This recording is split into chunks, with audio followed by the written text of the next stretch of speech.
David Stovall is here today from the local EAA chapter about the Flying Start program, which is part of the National Learn to Fly Week. David, welcome. Good to be here, Martha. Thanks for having us. So tell us what EAA is. I am so excited about EAA. EAA stands for Experimental Aircraft Association. Now, that's almost a misnomer. It's kind of like KFC these days. You don't say Kentucky Fried. But EAA is 70 years old, and our chapter has been around at the Gainesville Airport for probably 50 years, and we have a very active group doing a lot of things there in the aviation community. So on the 18th of May, you are sponsoring something called Flying Start. Tell us about that. This is an exciting event. On Saturday, we will have you pre-register, and I'll tell you how to pre-register. But on Saturday, we will have an event at the airport for those who have pre-registered. We'll have about an hour class introducing people to aviation, and then we'll take them for a discovery flight. We'll have 5 or 6 pilots there in different types of airplanes, so we'll take them up to a fly.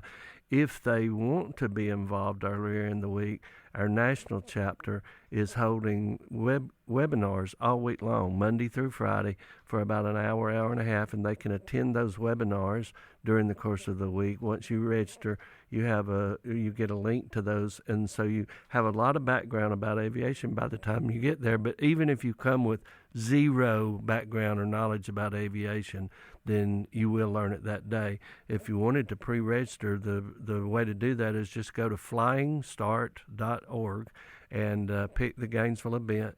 As you said, it is a national thing that week, so we have chapters all over the country who are holding an event simultaneously on that day.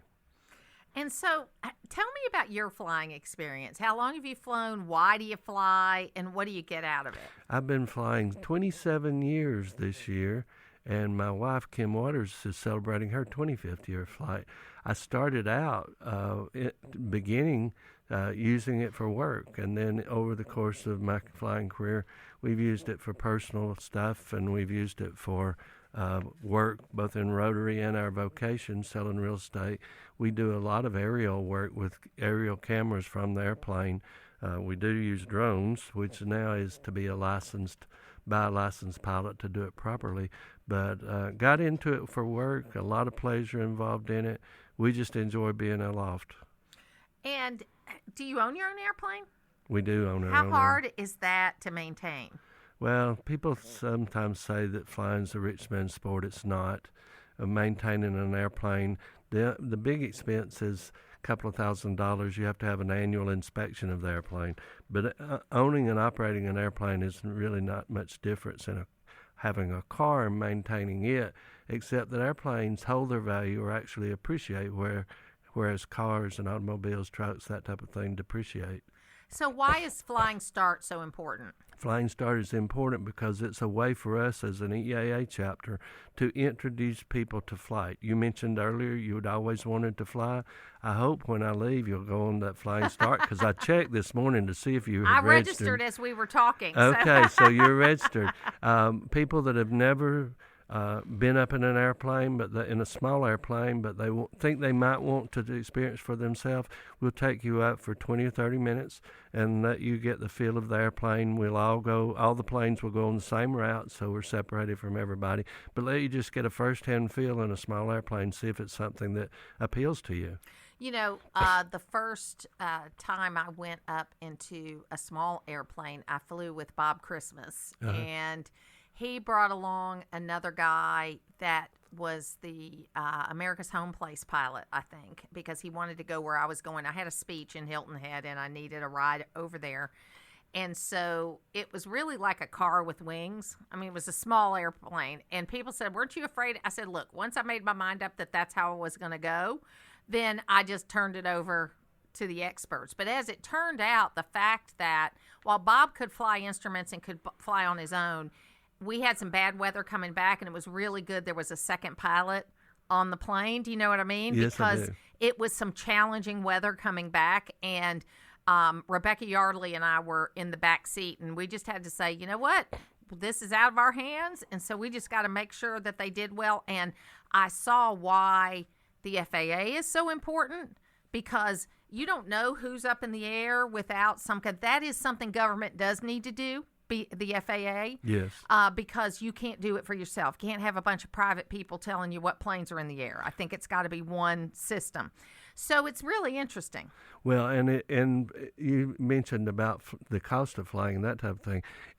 The actual art of flying itself, people say it's like riding a bicycle. Once you've done it, you can do it. Once you're licensed, your license is good for life. That doesn't mean you can fly an airplane.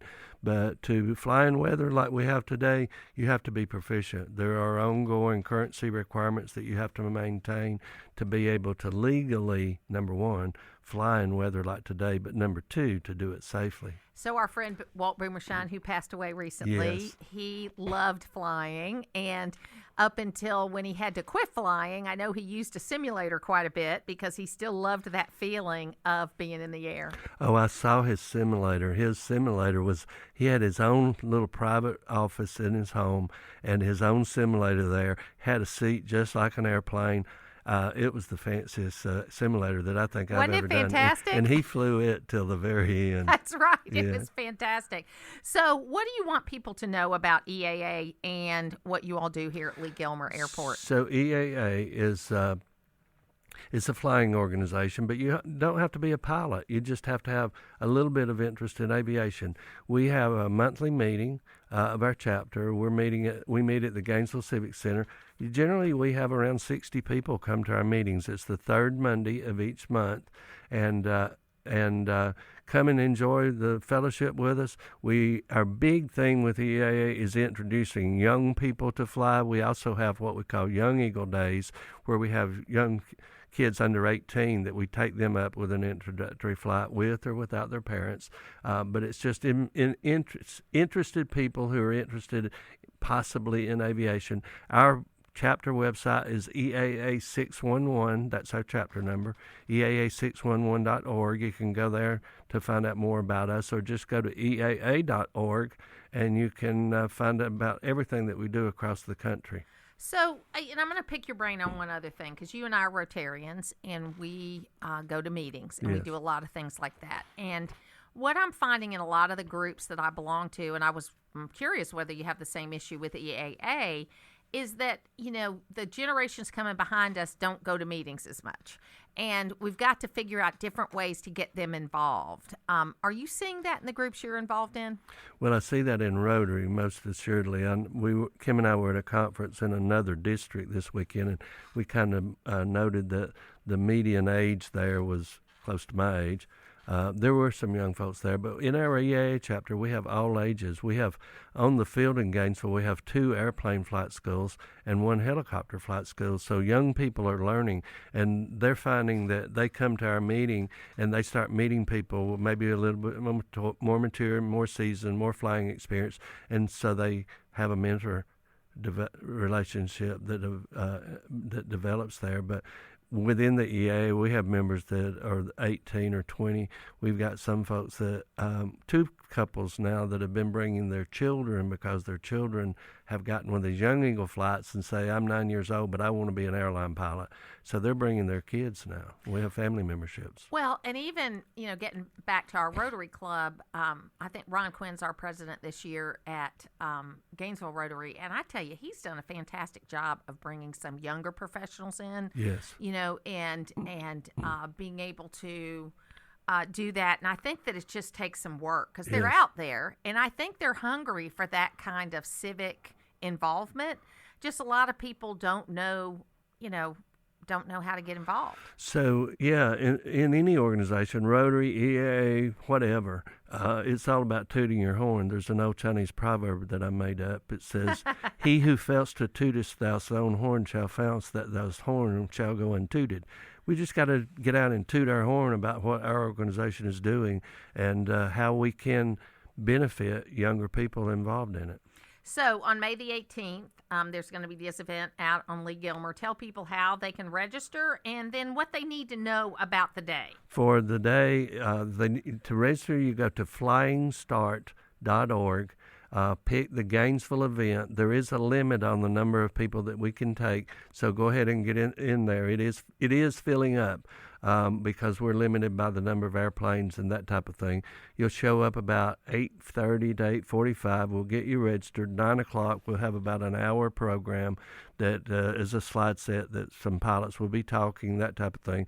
Then we'll assign you to your pilot, let you talk with them a little bit, do a pre-flight discussion, then take you flying, introduce you to the flight. That'll be great. David Stovall, thank you so much for being with us today. Thank you for having us, Martha. Thank you.